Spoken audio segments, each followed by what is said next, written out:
Hello, and thank you for joining me this evening.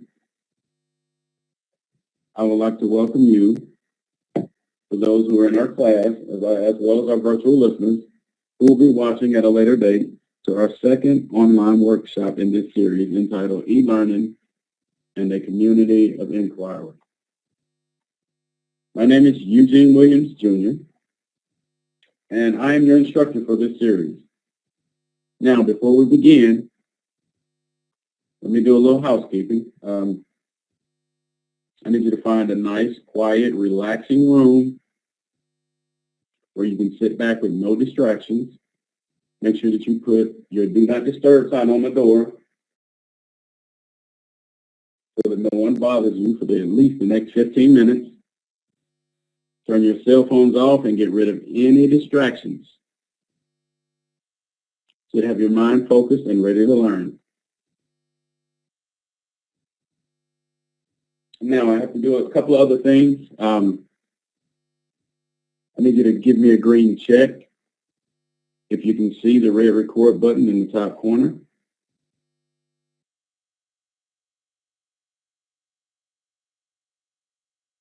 Good.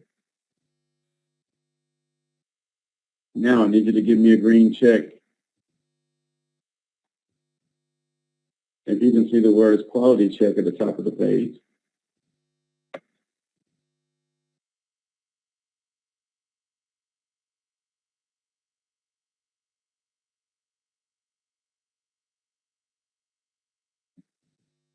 Well, Renee, I don't know what's going on, but hopefully we'll get that cleared up for you. I see where your quality, or it's wrote quality check. I just didn't see it at the top, so I wasn't sure if you had the follow button clicked. And I do. I'm sorry. Now I need you to give me a green check if you can hear me adequately. Very good. Now I want to go first to our learning objectives. Should be able to explain the importance of social presence in the community of inquiry.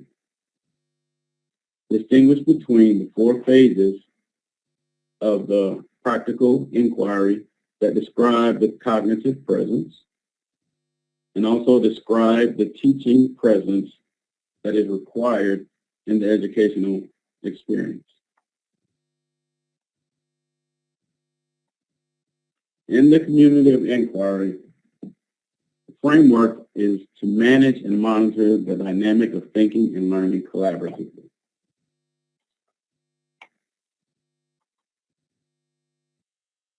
We like to call the community of inquiry COL. So in COL, the learning experiences are developed through three key components: the social presence, the cognitive presence, and the teaching presence.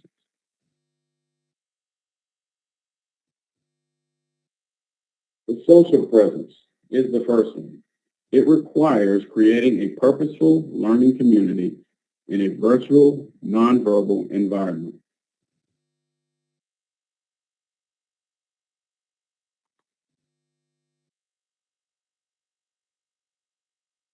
A sense of belonging, open communication, and cohesion are essential conditions for social presence.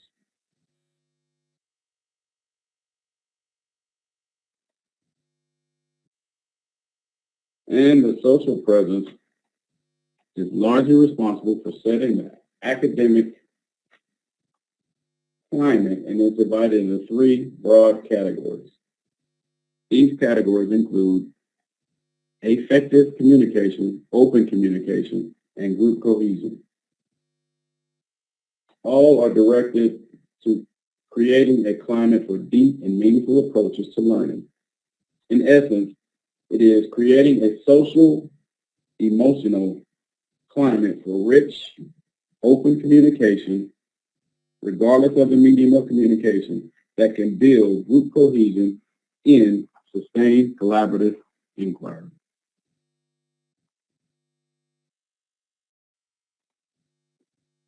Now, I have a little matching activity for you guys.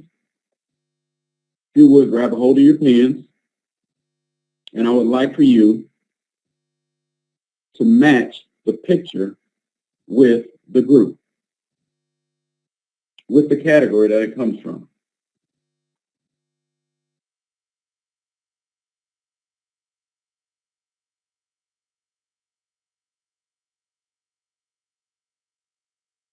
I'm sorry, you guys able to grab the pens?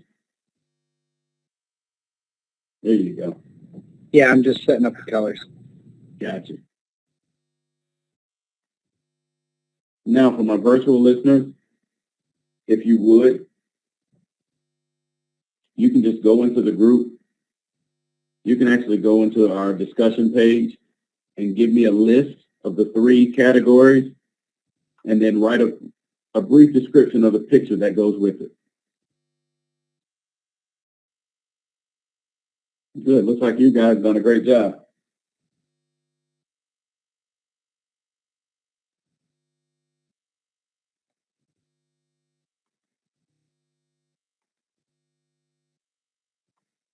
Now, let's move on to cognitive presence.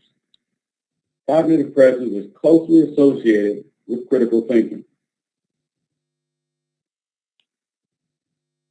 It's the concept of critical thinking that we build on is derived from Dewey's reflective thinking model.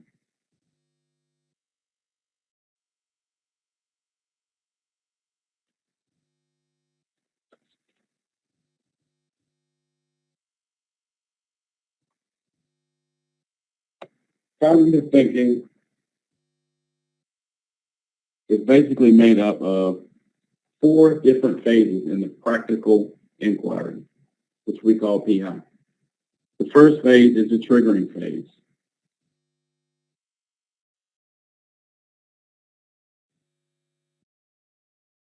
Educationally, this needs to be well thought out activity to ensure full engagement and buy-in from the group. Our next phase is the exploration phase. The first task here is to understand the nature of the problem and then to search for relevant information and possible explanations. Next, we have the integration phase. And that moves into more focused and structured phase of constructing meaning. Decisions are made by integrating ideas and how order and structure can be created.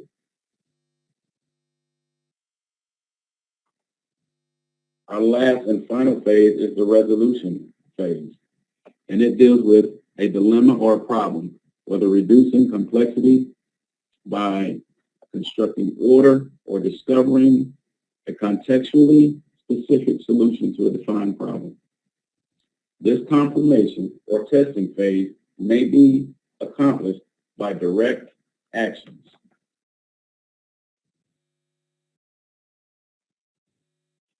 So now let's move to an activity. Let me change your boxes here.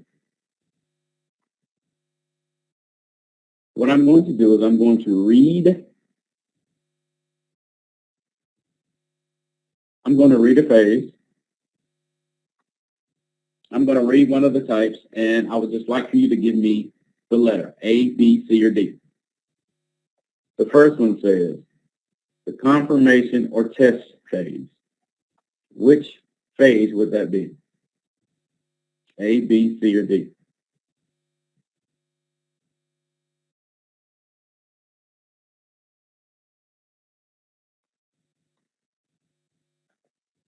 I see C.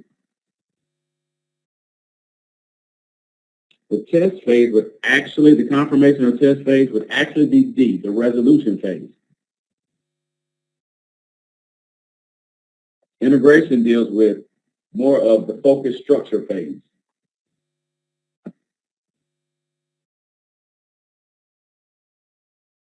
Good job, Jason. I see you changed your mind.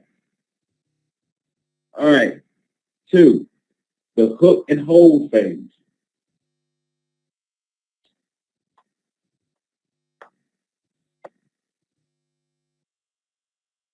Great job, guys. You're exactly right. That's the triggering phase.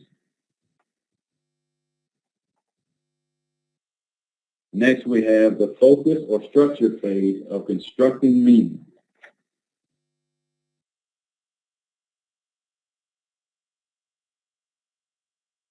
Which phase is that?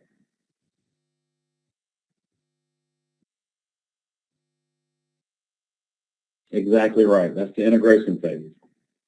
And finally, our last phase is the phase in which the first task is to understand the nature of the problem.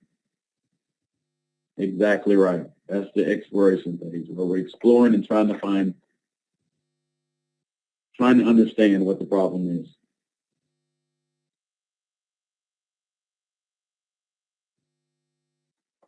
Now, the next phase,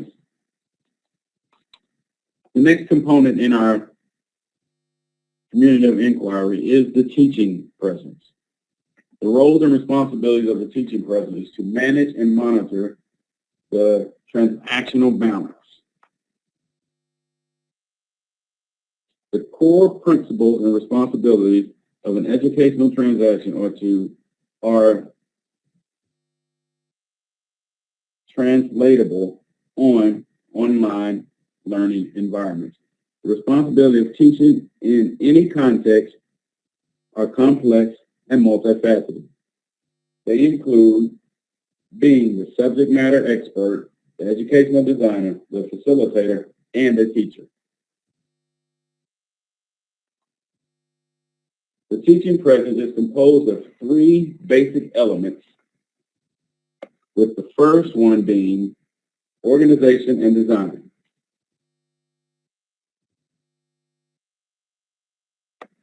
The difference is that design emphasizes the structural decisions made before the process begins, while organization refers to the similar decisions that are made to adjust to changes during educational transactions.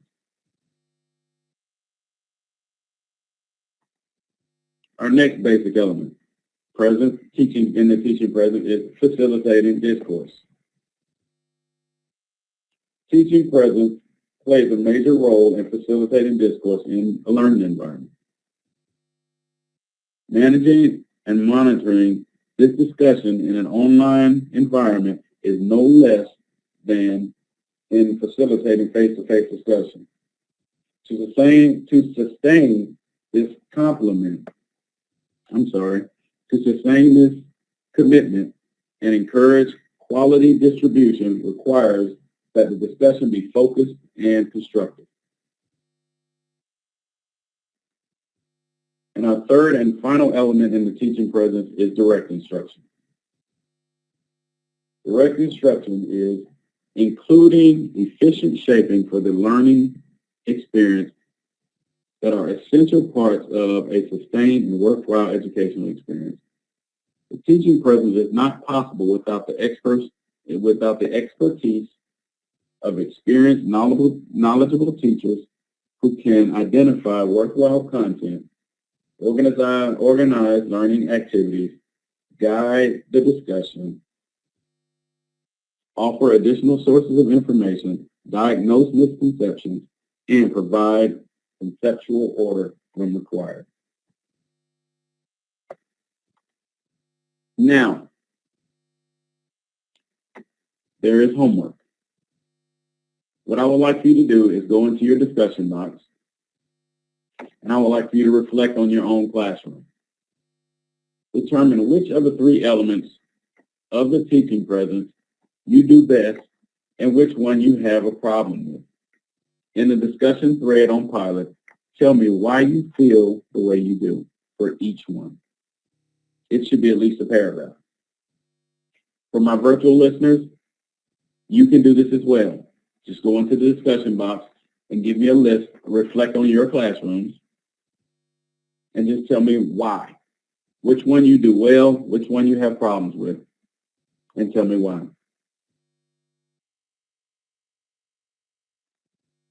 Are there any questions, comments, or concerns?